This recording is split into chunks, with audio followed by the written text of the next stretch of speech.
मेरे चैनल में एक बार फिर से आपका स्वागत है। अब बात करते हैं कि क्लास जो 10th के अंदर बायो का सेकंड चैप्टर है 7th कंट्रोल एंड कोऑर्डिनेशन। तो एक्चुअली क्या है कि कंट्रोल एंड कोऑर्डिनेशन का जो चैप्टर है तो इसके अंदर क्या है कि सबसे पहले कंट्रोल एंड कोऑर्डिनेशन। कंट्रोल मतलब कि हमारी बॉडी के अंदर कोई भी जो मूवमेंट होती है लाइक दैट कि बोलते हैं, चलते हैं, फिरते हैं, घूमते हैं, तो उसका कंट्रोल एंड कोऑर्डिनेशन, उसका कोऑर्डिनेशन मतलब अकॉर्डिंग टू बॉडी या मूवमेंट। ओके, तो सबसे पहले बात करते हैं कि जो नर्वस सिस्टम है वो हमारी बॉडी का पूरा कंट्रोल करता है।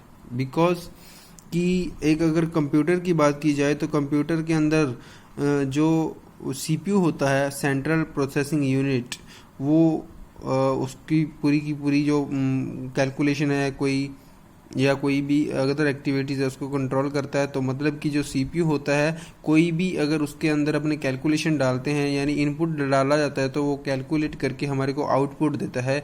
सेम वैसे ही क्या है कि जो हमारा ब्रेन है वो हमारी बॉडी को कंट्रोल करता है, और जो हमारी बॉडी है उसका जो सीपीयू है वो हमारा ब्रेन है। अब एक्चुअली जो हमारा ब्रेन है तो उसका कांटेक्ट किसके साथ होता है? हमारे नर्वस सिस्टम से।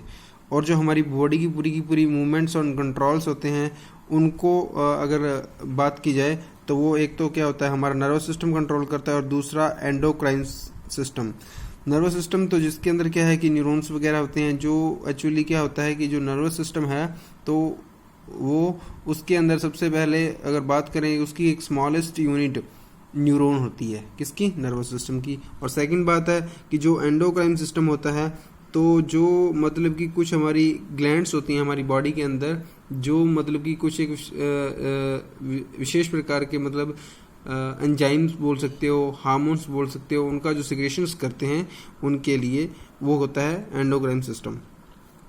अब क्या है कि जो नर्वस सिस्टम है वो एक्चुअली में क्या होता है, ठीक है, the receive the information of from environment, की जो इन्फॉर्मेशंस होती हैं, इन्फॉर्मेशन मतलब कि कोई सूचनाएं होती हैं वो रिसीव करता है कहाँ से? एनवायरनमेंट से। दूसरा, to receive the information from various body parts, कि एक तो एनवायरनमेंट से कैच करता है, दूसरा बॉडी के जितने भी पार्ट्स हैं उनसे वो क्या करता है? इन्फॉर्मेशन लेता है। To act the according through the muscles and glands, मतलब कि accordingly through the muscles and gland वो क्या करता है? एक्ट करता है। एक्ट मतलब एक्शन लेता है, ठीक है।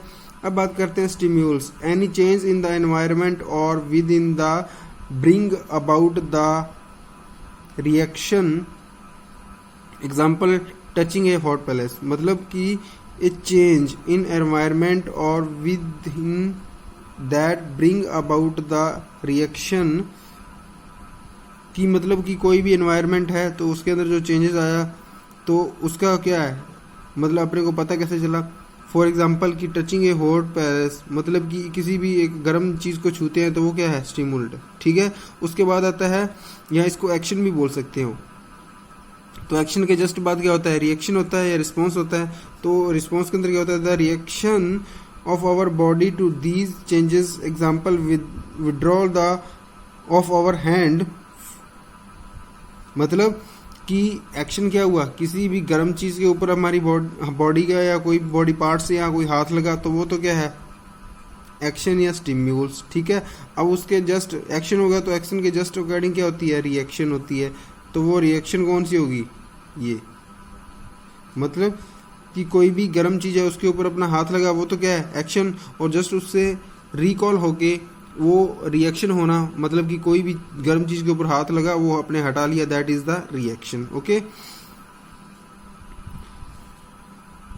अब क्या होते हैं? Receptors, these are specialized tips from some nerve cells that detect in the information from the environment, कि these are the special tips of some nerve cells, कि जो ये नर्व सेल्स होती है इसके अंदर क्या होते हैं? स्पेशली टिप्स होते हैं, that is the detect from the information, जो क्या करते हैं? इंफॉर्मेशन को कैच करते हैं और क्या करते हैं? कहाँ से? एनवायरनमेंट्स के अंदर, दैट इज द रिसेप्टर। मतलब कि गर्म चीज के ऊपर अपने हाथ लगा तो वो किसके द्वारा हुआ? रिसेप्टर के द्वारा, हमारे को पता लगा, ठीक है। अब बात आती है कि जो एक्चुअली ये गर्म चीज के ऊपर हमारा हाथ लगा तो हमारे को पता लगा, हमारे ब्रेन को, तो ये हुआ किस कारण या कैसे हुआ? That is the neuron. अब क्या है कि न्यूरॉन जो नर्वस सिस्टम की सबसे छोटी यूनिट होती है, that is the basic functional unit of the nervous system. The structural and functional unit of neuron has 3 main parts, कि जो नर्वस सिस्टम होता है उसकी सबसे छोटी बेसिक फंक्शनल और स्ट्रक्चरल यूनिट होती है, वो होती है न्यूरॉन्स। और न्यूरॉन्स होते हैं उसके 3 पार्ट्स होते हैं, ये होता है डेंड्राइट्स, दूसरा होता है axon and cell body, and third synapsis. ये न्यूरॉन का स्ट्रक्चर दे रखा है, ठीक है, पूरे का पूरा न्यूरॉन है, या नर्व सेल भी बोलते हैं इसको, नर्व सेल। ओके, तो जो ये वाला पार्ट है that is the cell body, ठीक है। ये उसके अंदर क्या होता है, न्यूक्लियस होता है। ये एक मतलब कि यूनिट्स होते हैं, काफ़ी आपस में अटैच होते हैं, दैट इज द एक्सोन। और ये सबसे लास्ट ये होता है हेड पार्ट, ये होता है मिडिल पार्ट्स, और ये होता है टेल पार्ट्स।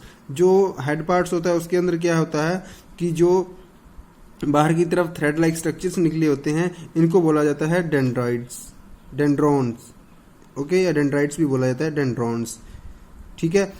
ये बीच का middle parts that is axon, और ये सबसे लास्ट का पार्ट्स होता है, ये होता है नर्व एंडिंग बोला जाता है, या साइनेप्टिक फिलिल्स बोला जाता है, इसको नर्व एंडिंग भी बोल सकते हैं, नर्व एंडिंग। ओके, ये फर्स्ट पार्ट, ये सेकंड पार्ट्स और ये थर्ड पार्ट्स, ठीक है। तो अब क्या होता है कि जो न्यूरॉन होता है वो आपस में क्या होता है, काफ़ी सारे जो न्यूरॉन आपस में अटैच होते हैं। तो ये पूरे का पूरा एक न्यूरॉन, और इसके जस्ट नीचे फिर सेकंड वाला न्यूरॉन होगा। तो जो फर्स्ट वाले का एंडिंग पॉइंट होगा वो सेकंड वाले के इस डेंड्रॉन से जुड़ा होगा, फिर थर्ड। ये पूरे का पूरा मतलब कि हमारी बॉडी के अंदर जितनी भी मसल्स हैं, सेल्स हैं, उनके अंदर जो न्यूरॉन्स है वो प्रेजेंट्स होते हैं, जो क्या करते हैं, मैसेज को ट्रांसफर करते हैं, ठीक है। अब जो डेंड्राइट्स होता है, a acquires the information, acquires मतलब कैच करता है, axon the and cell body, here information travel as a electric impulse. Electric impulse मतलब कि कोई भी अपने लाइट का एक बोर्ड है, तो उसके अंदर कोई बल्ब है, तो उसके अगर स्विच ऑन करेंगे तभी वो क्या करेगा, बल्ब जगेगा। अगर स्विच को ऑफ कर दिया जाए तो वो बल्ब क्या हो जाएगा, बंद हो जाएगा। जैसे उसके अंदर क्या होता है, इलेक्ट्रॉन का ट्रांसफर होता है, वो होता है इलेक्ट्रिकल ट्रांसफॉर्मेशंस। वही कि यहाँ पे जो इन्फॉर्मेशंस होती हैं इलेक्ट्रिक इम्पल्स के द्वारा ही क्या करती हैं, आगे ट्रांसफर होती हैं। फिर synapsis, this is the part where electric signal is converted into the chemical message for onward transmission to next neuron. कि जो साइनेप्सिस होते हैं इसके अंदर क्या होते हैं, जो इलेक्ट्रिकल सिग्नल्स होते हैं वो कन्वर्ट होते हैं, चेंज हो जाते हैं किसके अंदर, केमिकल मैसेज के अंदर, for the onwards transmissions to next neuron. मतलब कि जो एक न्यूरॉन है उसके अंदर इसने मैच का जो मैसेज है वो कैच किया, फिर वो ये एक्सोन में आएंगे, एक्सोन में आके इलेक्ट्रिक इम्पल्स को क्या कर दिया जाएगा, चेंज कर दिया जाएगा केमिकल्स इम्पल्स के अंदर। केमिकल्स इम्पल्स के अंदर चेंज करने के बाद ये क्या होगा कि जो साइनेप्सिस इसकी साइनेप्टिक फिल्स होती हैं या नर्व एंडिंग होती हैं, इसके बाद क्या होता है, थोड़ा गैप होता है, यहाँ पे कुछ फ्लूइड होता है, इस फ्लूइड के अंदर वो केमिकल्स जो इम्पल्स के अंदर चेंज किया जाता है और फिर से नेक्स्ट न्यूरॉन के अंदर ट्रांसफर कर दिया जाता है। ओके, ये पूरे का पूरा न्यूरॉन का पार्ट्स कंप्लीट हुआ। Okay, thank you.